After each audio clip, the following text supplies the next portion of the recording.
All right. We're live. What's up, my brothers? Episode number 71 of the Before the Trainwreck series, the only show on the internet that helps guys avoid making a train wreck out of their lives. I got to tell you, I had a call about a week ago, so I'm going to dedicate this broadcast to this gentleman. I'm just going to call him Bill. We're not going to use his real name, but guy was alpha as hell in his prior relationship, but got entangled with a single mommy and didn't end well. Best friend she ended up lying to him left, right, and center. Best friend ended up laying pipe. He ended up being used, and he was in a bad shape when I started chatting him to fix him up. But I got these six risks, which most guys don't even see it. It's not even on the radar screen for them, if we're being honest. Yeah, thanks, guys. As you're watching live, just give it a thumbs up and do me a huge solid. I'm just going to drop the YouTube link in the general chat here. Click that and come on over to YouTube and watch it over there. It just helps me out a ton with the algorithms. Yeah, so back to the point. A lot of guys, they really just get... it's just totally in their blind spot. They don't see any of this. They get distracted. They end up manufacturing reasons why they should entertain it. And they go ahead and complicate their lives and justify why they do it. So, I'm going to open up my notes a little further down here and hop right into this. I'm also going to deal with when it might be ideal to start dating or get involved with a single mother, because I often get criticized. Well, it can't all be bad. All women can't possibly be like that rich.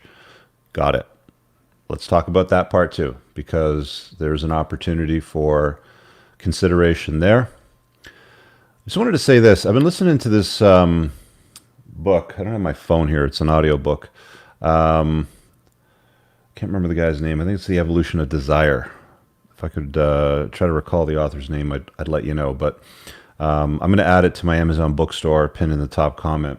One of the things that I was listening to earlier today, they were talking about how in combat, some tribes, if a father dies and he has children, they'll actually terminate the children's lives as well if the father dies, because the chance of the children surviving is so slim. They figure it's best to just let her start over if she can, and end it for those kids there along with the father, and they just have like a mass burial for it. But it's an interesting dynamic when you start paying attention to the intricacies of the sexual marketplace, the values between men and women, and especially in today's world, because it's very, very common. I mean, I got divorced at 38, 9-ish or so. And I remember re-entering the sexual marketplace after being with the same woman for like 7 years. I was married for like 3 and change, but just being surprised at how many women had kids in tow. That's it. Dr. David Buss, Evolution of Desire. Great book. Highly recommend you guys listen to it. It will be added to the Amazon bookstore. Thanks for that, Neil.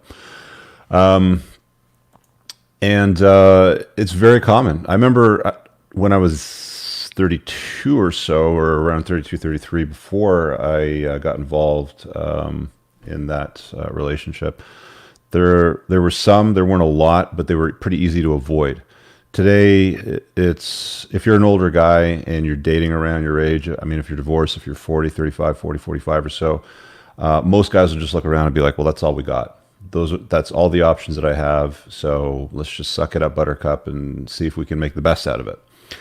And I've talked to a lot of guys that have tried to make the best out of it that really just made a total train wreck out of their lives. So in this broadcast, I'm going to show you what those 6 important risks are and how not to make a train wreck out of your life. And I myself, I'm one of these survivors of making a train wreck out of my life in single mommyhood. So let's dive into this. Let me grab that super chat from Neo. Hit the like button, gents. Again, thank you for that. Helps me out a ton. So the first one, which a lot of guys will try to defend or even try to avoid, and I'm going to see if I can pull up this article here because it was mentioned as I was doing some research for my book. This is all pretty much straight off the chapter out of my book. I'm just going to distill it for the purpose of this video. Here we go. There's an article here called "The Case for Being a Cuck," believe it or not. And, oh, look, it's got a picture of Ivanka Trump looking at Justin Trudeau. Let me share the screen so I can just put it up here for you guys briefly. They actually write articles about this, the case for being a cuck.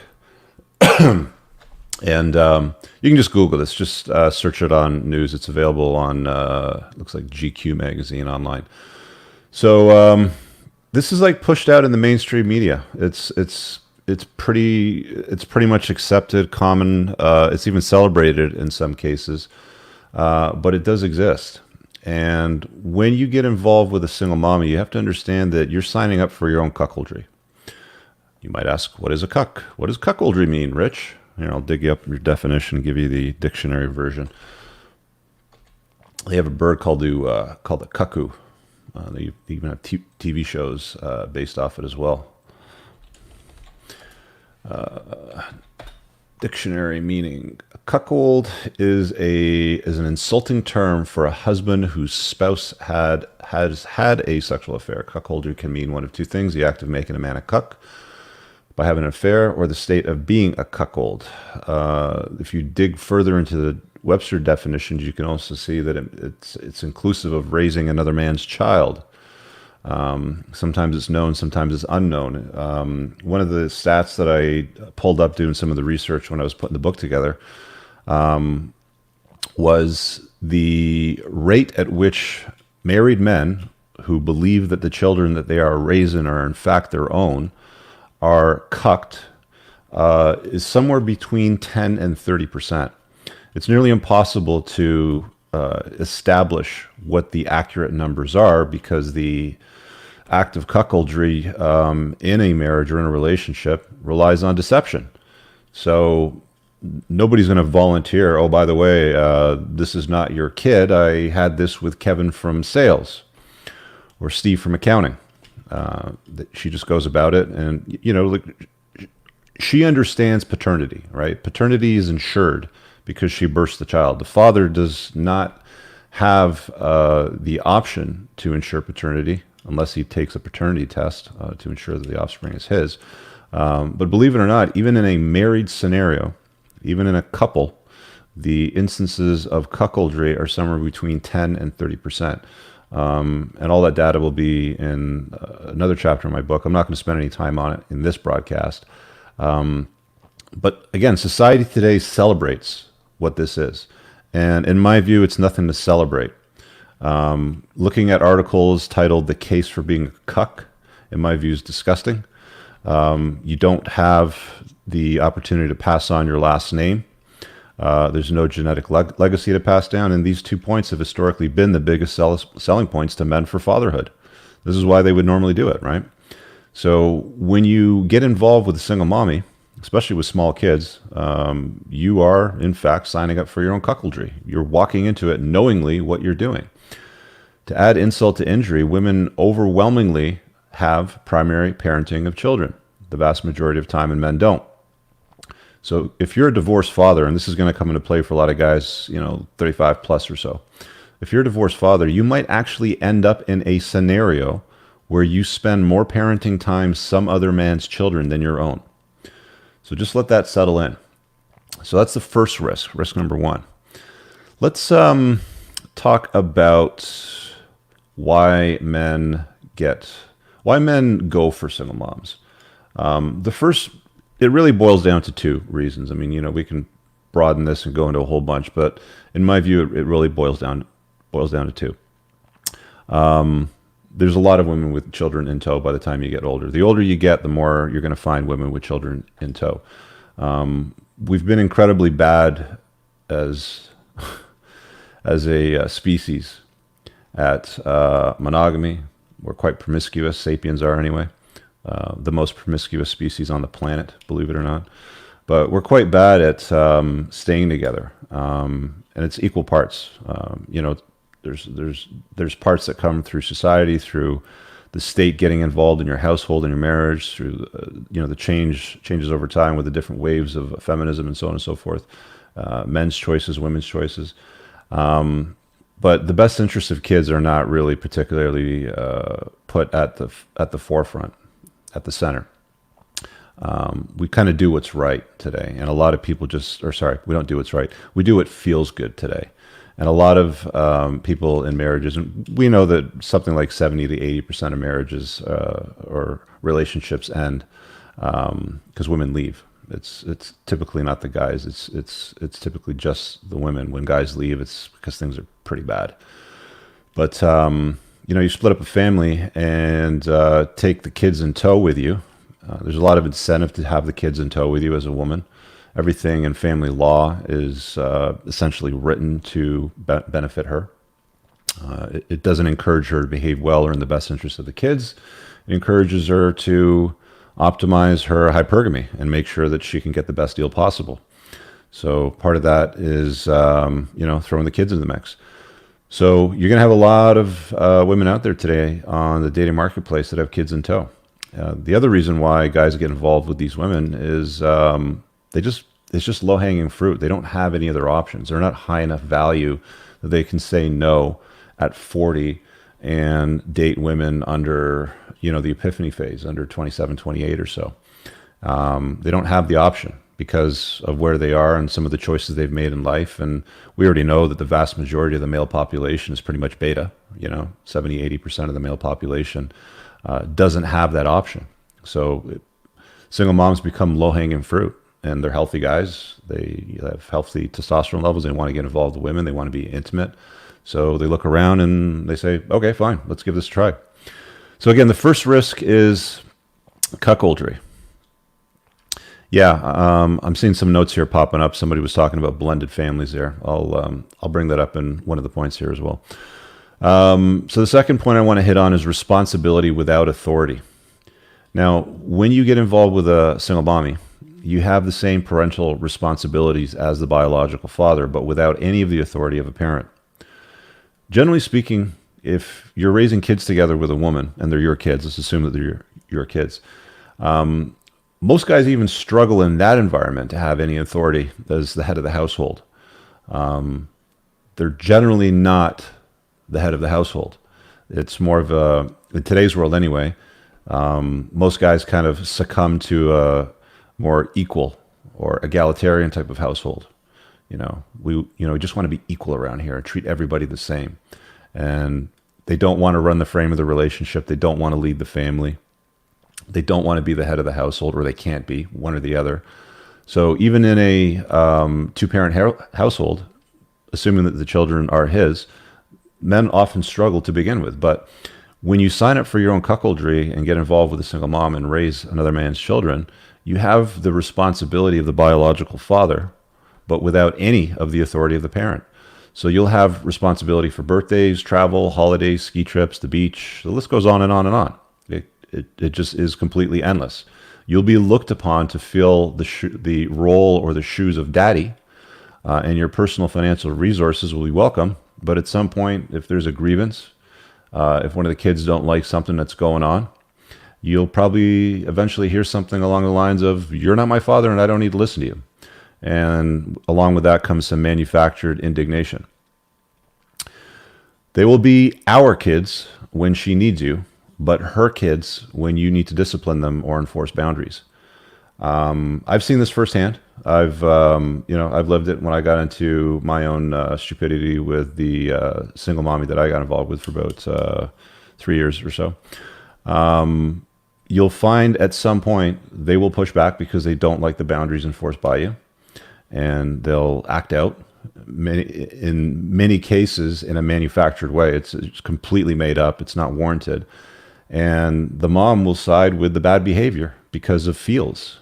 Feels trump reels when you decide to get involved with a single mommy and raise another man's kids. So you just have to remember that when you get involved in that sense, they're always going to be our kids when she needs you and your financial resources, your attention. Little Billy needs help zeroing in the scope on the BB gun you got him for Christmas. Guess who's doing that, right?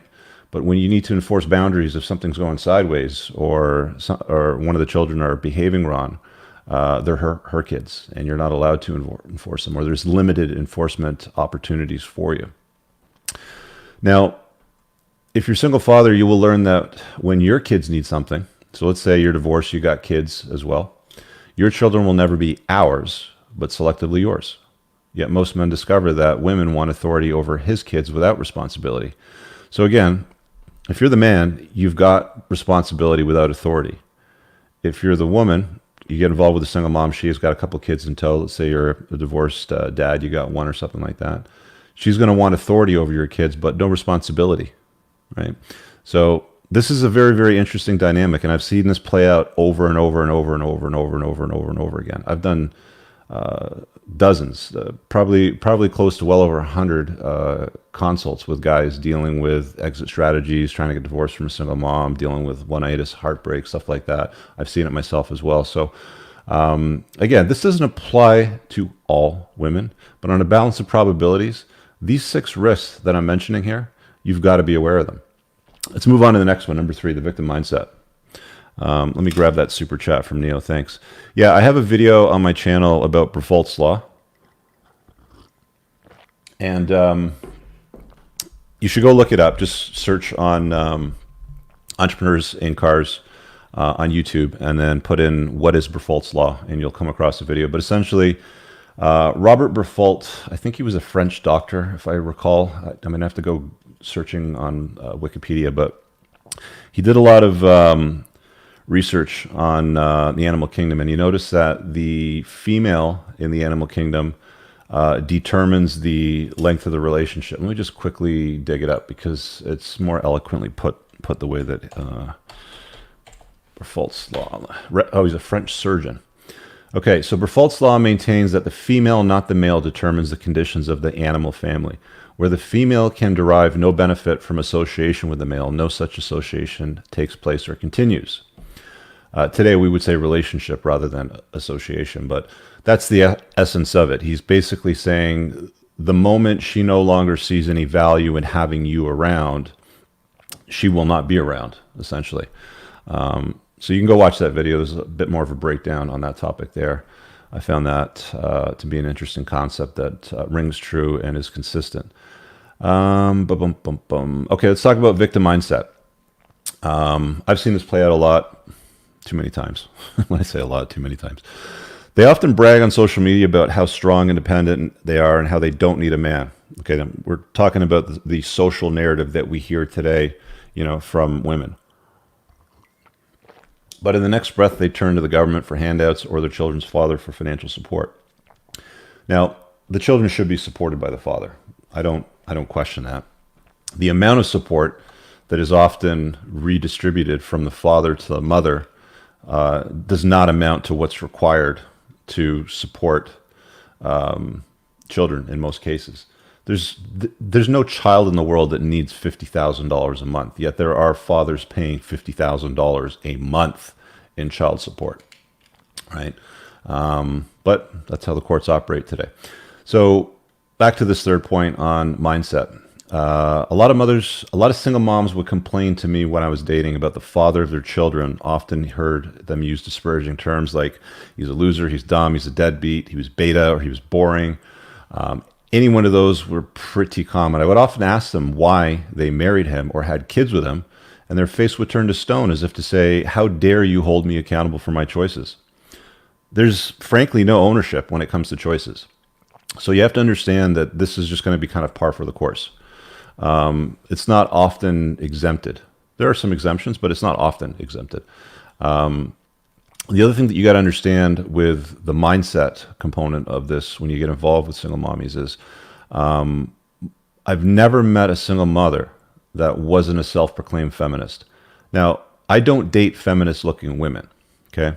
Typically, the optics look something like short blue hair, face piercings, tattoos, and rotund.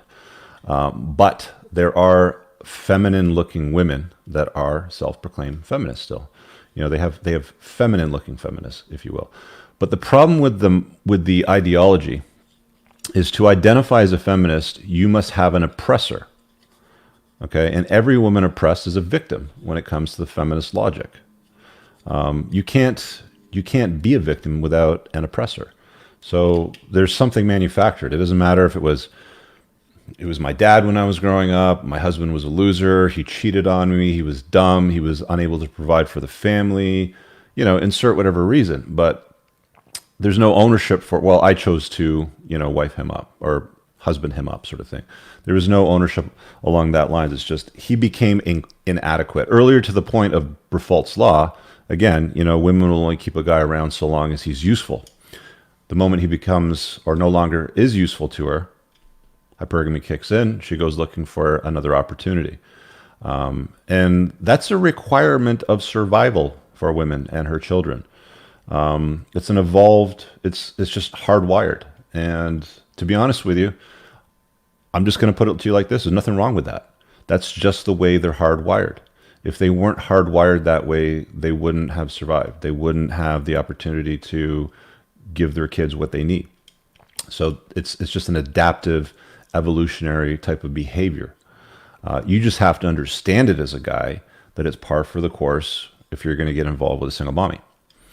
Let me grab a couple of these super chats here real quick. Santiago Garcia, there's no good reason to get involved in a long-term relationship with a single mom. It's like knowingly putting a hand in a bag full of snakes, hoping to find 5 cents. He's had some experience. He's obviously speaking from experience. Now, the victim mindset requires her to be unhappy, unlucky, and oppressed.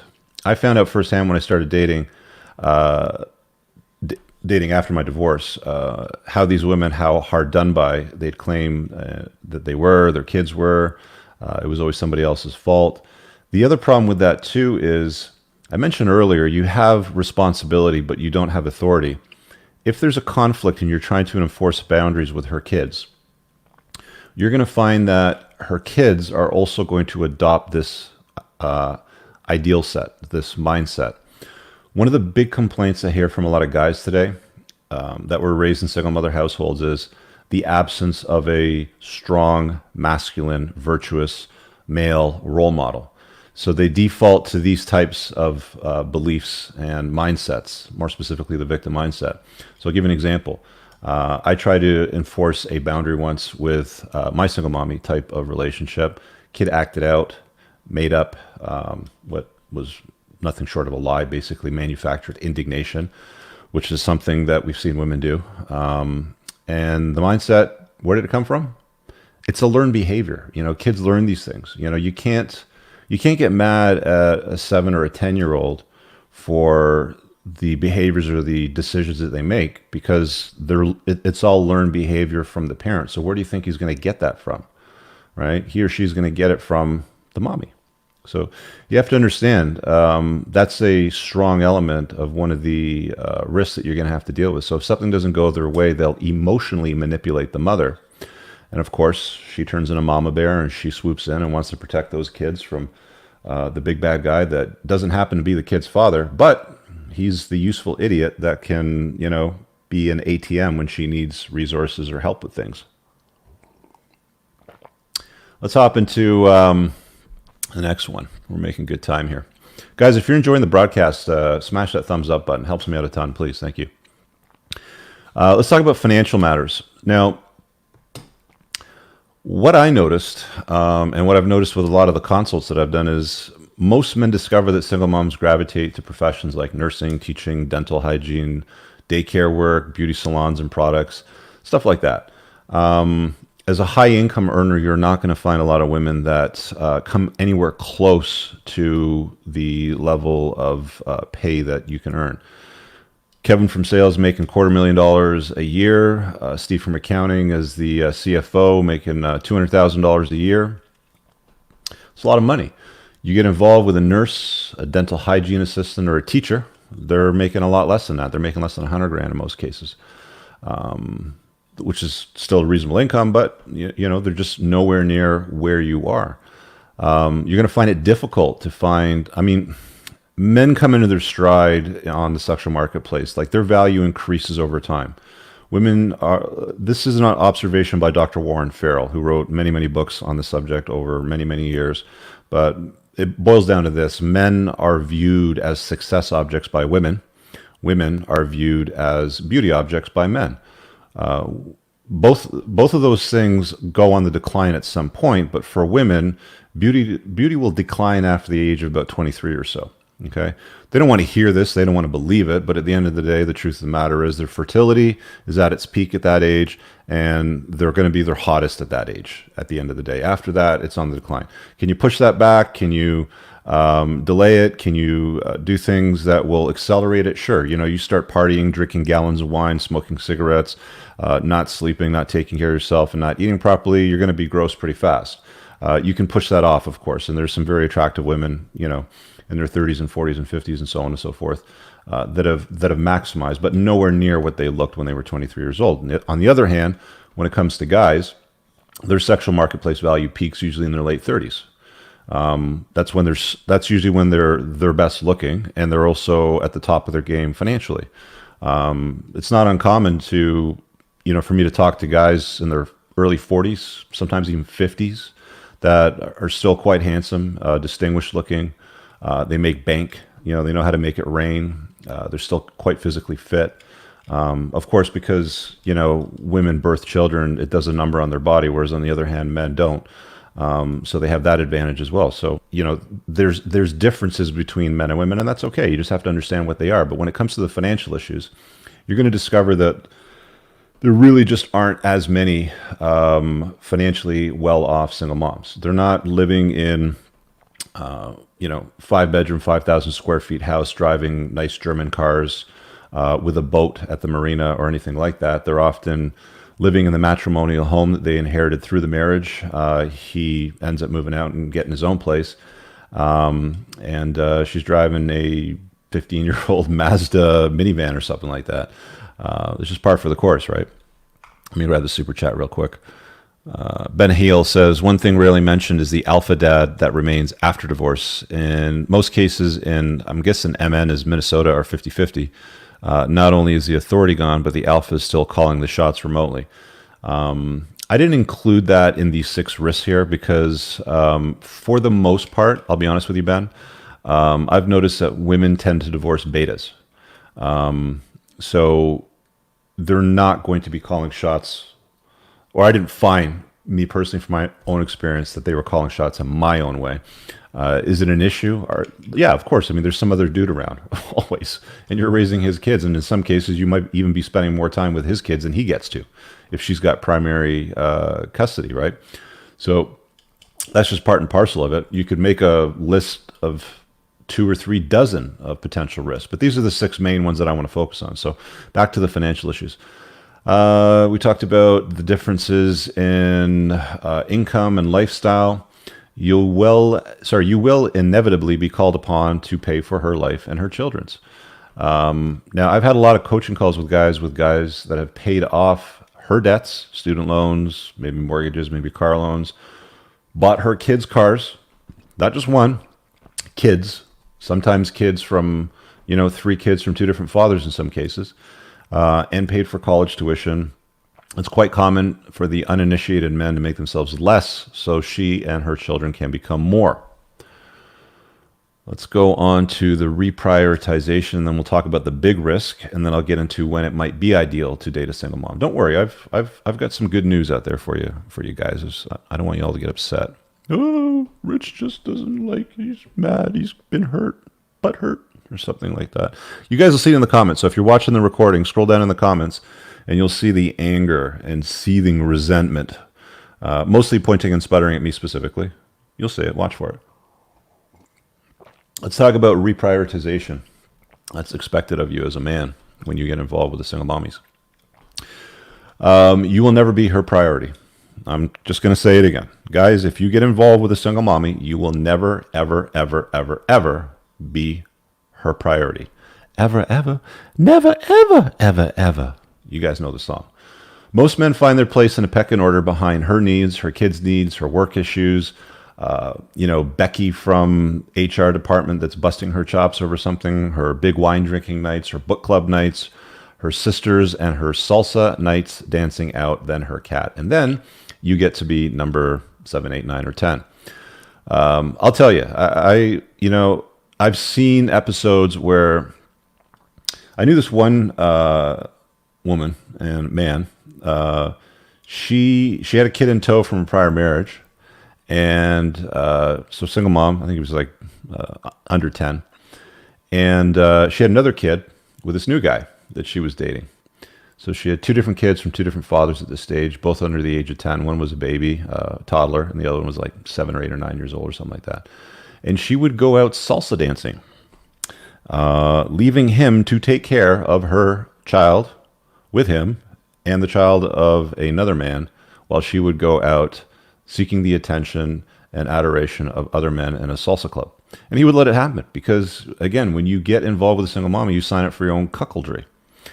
You will often be expected to make your hobbies, your passions, less of a priority so you can focus on hers.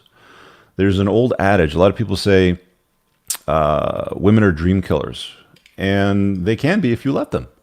If you let them reprioritize your life, which is bound to end up happening if you get involved with a single mom and you can't hold frame, which most guys can't, to be honest with you. And it's quite difficult, as I've mentioned and as I've pointed out in some of these other points, because of all the reasons. You will find that your dreams will be killed off, and you will have to become less so she can become more as you raise the children of another man. A lot of guys have made comments in videos that I've done in the past on this topic, around one certain point. And they often point to the animal kingdom and other tribal concepts. And like I mentioned earlier, that book by David Buss about how, in combat, if a father dies in a lot of tribal communities, they'll just kill off kids too, because they've got a very, very low chance of survival. In many animal kingdoms, the dominant alpha that disperses the current head of the pride, let's say, if it's a lion pride or something like that, one of the first things that they'll do, this also happens in primates too, by the way, is they'll go around and they'll terminate the offspring of the exiting pride leader. That's what they do. And many men have pointed that out. It's not natural. It happens in the animal kingdom, usually deceptively. That's where the term cuck came from. It's a type of bird that basically drops its eggs in another bird's nest, and it just flies away, and it lets it deal with raising them and bringing the food and sitting on them and hatching them and all that sort of stuff. That's where the term actually came from. But yeah, it's an important thing to consider, is the reprioritization of your own life that you're going to have to eventually come to terms with. Tuscan says in the chat, rejecting or avoiding, let me put this up on the screen, you can look down at this. Rejecting or avoiding available single mommies can have repercussions. Church people look down on you when you purposely avoid dating these women. Well, I can tell you why that is. Because church is feminized today. It's no longer led by strong masculine men. It's feminized. You're expected to wife them up, to swoop in and be a captain that saves this woman. She may have made some bad choices in her life. In some cases, some guys will be like, well, Rich, come on, that's kind of harsh. What if she was widowed? The same thing still holds true. The only difference is the father's not around. I mean, one of the scenarios, which is not the one that I want to specifically get to when it might be ideal to date a single mom, but let's say she's a widow and she's got a couple kids in tow. He was a war hero. His plane was shut down. He exploded in midair. He's gone. He's dust. Dad is poof.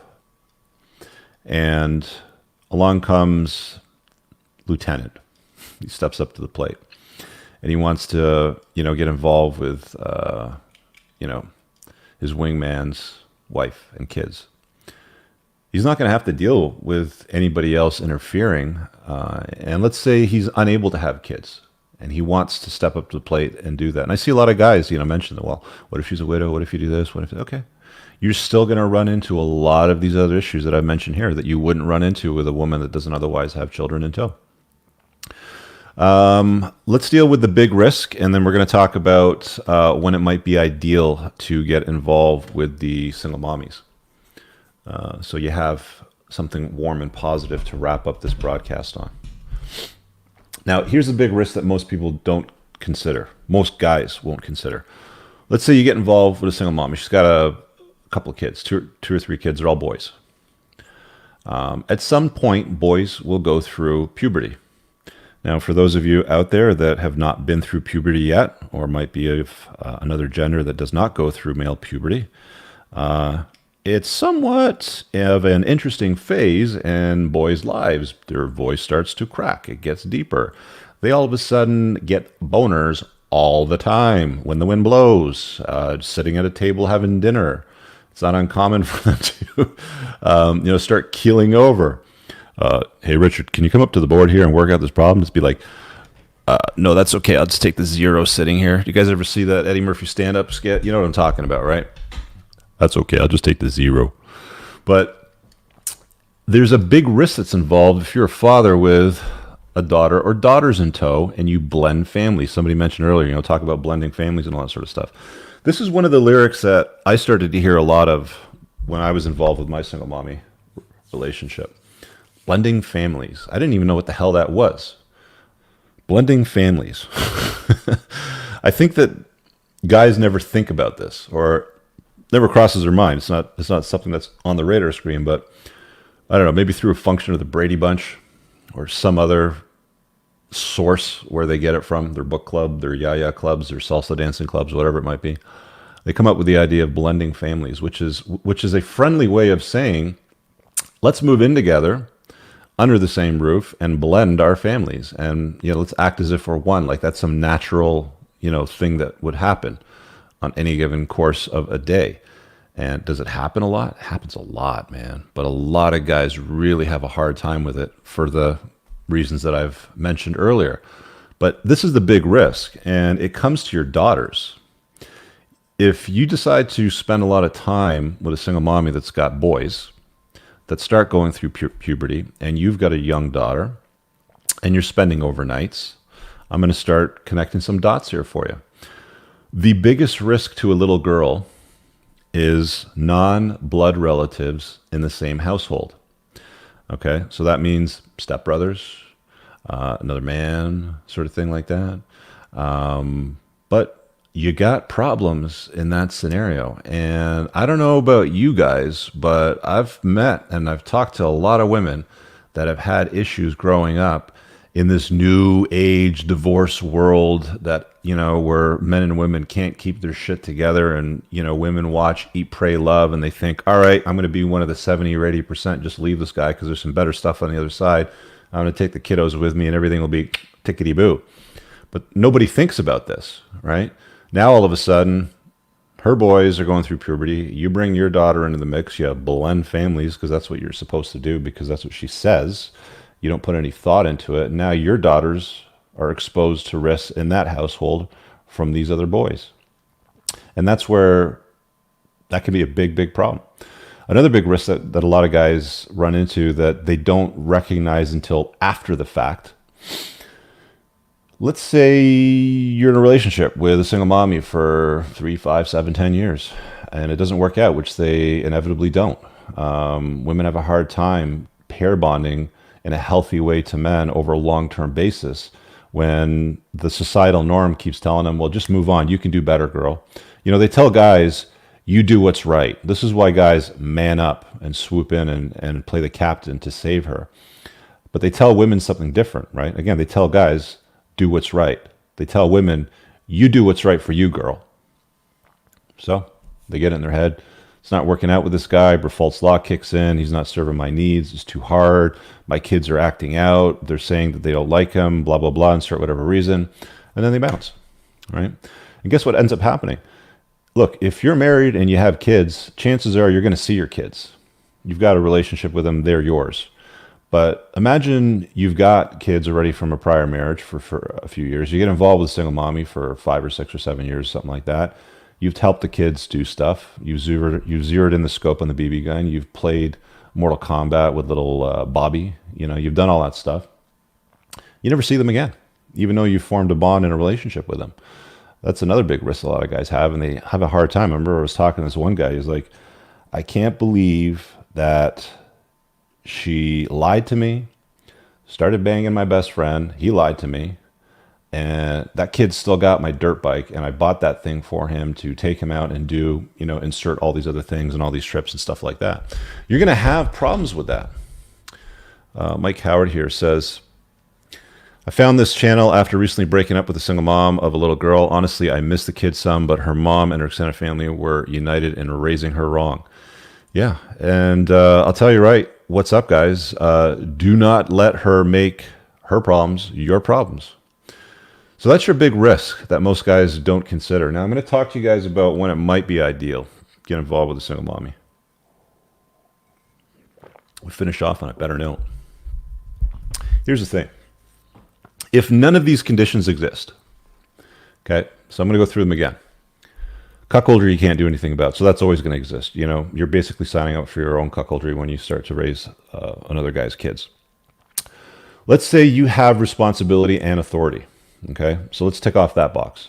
If you have responsibility with authority with her because she supports you, she enters your frame, she supports your mission, she's a complement to your life, not the focus of it, and she allows you, funny that I have to allows, and you have responsibility and authority in connection with those two things, which, let's be honest, this is unlikely, but let's say that it is there. Let's tick off the box. So there's number one. You have responsibility with authority in that relationship. She does not have a victim mindset. She does not subscribe to any kind of like third wave feminist ideology where the patriarchy needs to be smashed and all men are bad and I'm not going to make you sandwiches or anything like that. If she does not have a victim mindset, and if you are able to have responsibility in conjunction with authority, let's keep going. There's two right there. Okay, what are the chances of those two happening? We're already pretty slim. Let's go to financial issues now. Let's say she doesn't have any financial issues. There's no student loan debt. She doesn't have a liberal arts degree with $100,000 in debt and nothing going on. She's got it together, okay? Maybe she set up her own company and she's highly successful and makes $250,000 a year like you do as well as Kevin from sales, right?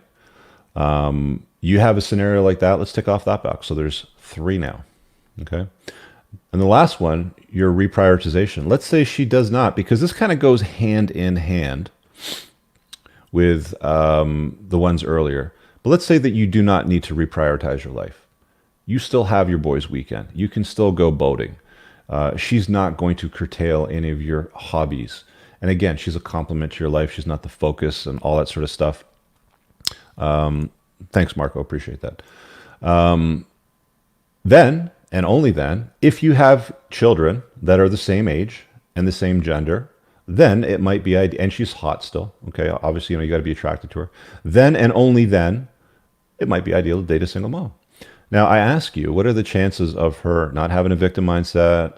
You have responsibility and authority hand in hand. Financial issues are not, a problem. She's not bringing debt to the table with other men's children in some cases. And you don't need to reprioritize your life where you come in like 7th place behind the pecking order of her kids' needs, her work issues, the fight that she had with Becky the other day in HR, her big wine drinking nights, her salsa nights with her girlfriends and her cats. If all of those things are out of the way and you do not have to reprioritize and your kids are about the same age and the same gender, because again, if she's got a son and you bring a daughter to the table, you got risk involved. You got the big risk involved. You're going to expose your daughter to potential risk. Then it might be ideal to date a single mom. Okay? There you have it, guys.